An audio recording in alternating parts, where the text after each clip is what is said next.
Welcome back. This is Stacking Triangles, but this time it's number 2. I labeled it number 2 at the top. Your job is to find this missing side of the red triangle by working your way up.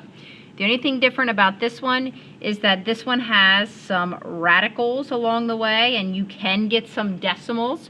Feel free to measure to mark to the nearest tenth when you're working on it. If you do that, you will end up with this being a whole number.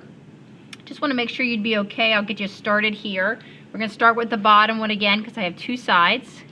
And on the pink, when you start, let me slide this down. I would do 5 squared plus 12 squared equals c squared because I do not know the whole hypotenuse.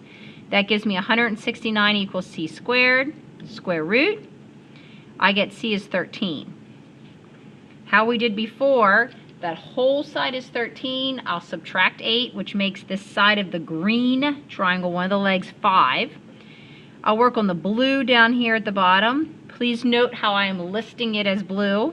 So when I go to check the work, I'll be able to follow it. 6 squared plus 8 squared equals c squared. 6 squared plus 8 squared is 100. Obviously the last step is square root. So this is 10. Here's where you might find a little bit different than the last one we did. I'm working with the green. I'm going to go 10 squared plus 5 squared equals c squared. 10 and 5 are the legs. When I do that, I'm going to end up getting a decimal for the entire green side, which is okay. And I actually have to subtract a square root of 5. So be careful, make sure you're putting that in, and you will get a decimal, and that is all right. I will want you to see that on the purple side you have something that's the 2 square root of 5.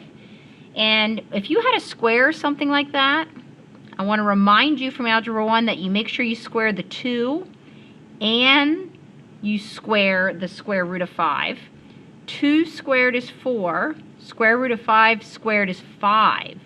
Square root and square root cross each other out, making that 20. If you ever forget and you have your calculator, you can type this straight in just like that, and you also get 20. So be careful if you're squaring a radical. This is Stacking Triangles, Part 2.